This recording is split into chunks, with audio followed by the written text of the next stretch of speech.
Halo teman-teman, kembali lagi bersama saya Hafi Ramdhani, mahasiswa Teknik Elektronika. Pada video kali ini saya akan menjelaskan kembali tentang hal-hal yang berkaitan dengan K3, yaitu Cardiopulmonary Resuscitation (CPR) atau yang sering kita kenal dengan resusitasi jantung paru-paru. Pada video ini terdapat 5 buah poin pembahasan yang akan saya jelaskan, yaitu yang pertama, definisi dari CPR, yang kedua, dasar hukum yang mengatur tentang K3, yang ketiga, hal yang perlu diperhatikan sebelum melakukan CPR, yang keempat, cara melakukan CPR, dan yang kelima, langkah selanjutnya setelah melakukan CPR.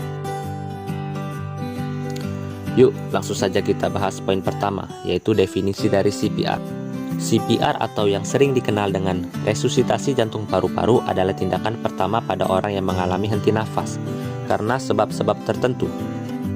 CPR sendiri bertujuan untuk membuka kembali jalan napas yang menyempit atau tertutup sama sekali dengan melakukan beberapa teknik pemijatan atau penekanan pada dada.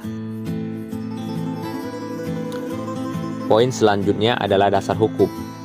Terdapat 4 buah dasar hukum yang mengatur tentang K3. Yang pertama, Undang-Undang Nomor 1 Tahun 1970. Di dalam pasal 3 diatur mengenai syarat-syarat keselamatan kerja untuk memberikan P3K.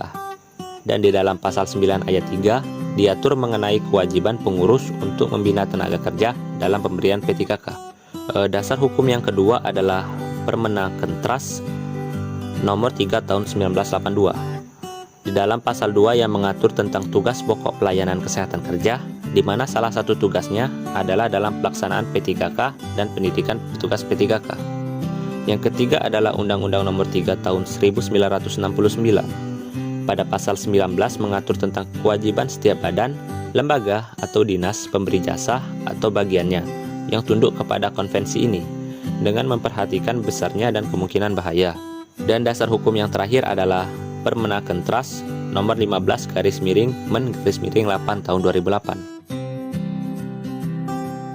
Yuk lanjut kita bahas poin yang ketiga, yaitu hal yang perlu diperhatikan sebelum melakukan CPR. Ada 5 buah hal yang harus diperhatikan sebelum melakukan CPR, yaitu yang pertama, periksa keamanan lokasi sekitar.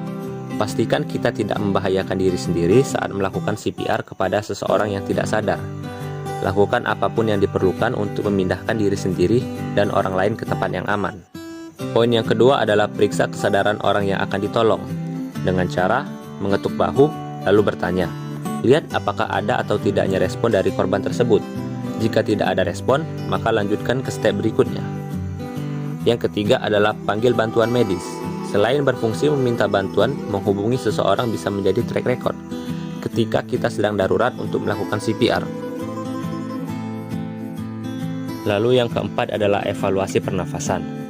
Pastikan jalan nafas korban tidak terhalangi. Jika mulut korban tertutup, tekan dengan jempol dan jari telunjuk di kedua pipi pada bagian ujung gigi. Kemudian lihat ke dalamnya, lalu dekatkan telinga kita ke hidung dan mulut korban dan dengarkan tanda-tanda pernafasan kecil.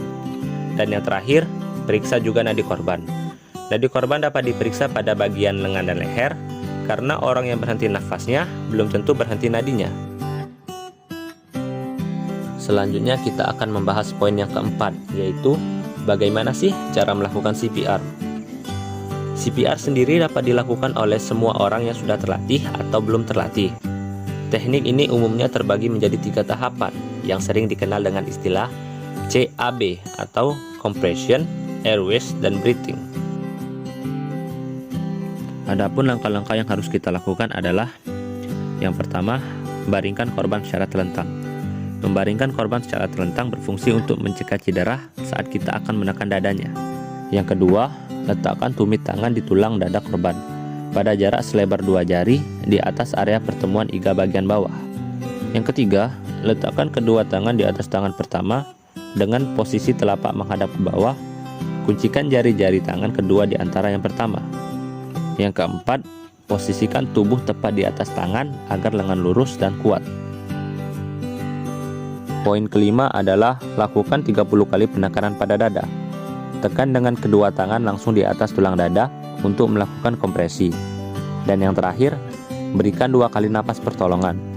Berikan 2 kali napas pertolongan setelah menekan dada sebanyak 30 kali. Poin yang terakhir atau poin yang kelima adalah langkah selanjutnya. Langkah selanjutnya dimaksudkan adalah langkah yang harus dilakukan hingga bantuan datang. Ada 4 step yang harus dilakukan. Yang pertama, meminimalkan jeda di antara step kompresi dada saat bergantian melakukannya, atau bersiap menghadapi keadaan syok. Yang kedua, pastikan jalan nafasnya tetap terbuka dengan cara letakkan tangan di kening korban dan 2 jari di dagunya. Kemudian miringkan kepala ke belakang untuk membuka jalan napas. Yang ketiga, ulangi siklus ini selama 30 kali kompresi dada. Dengan cara, lakukan kompresi dada sebanyak 30 kali, diikuti dengan 2 kali napas buatan.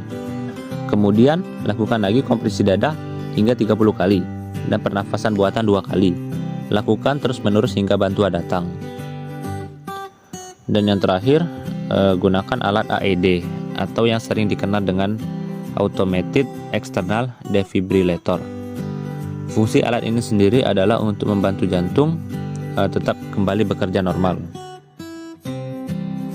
Mungkin cukup sekian penjelasan dari video saya. Semoga video ini dapat bermanfaat bagi orang banyak. Terima kasih.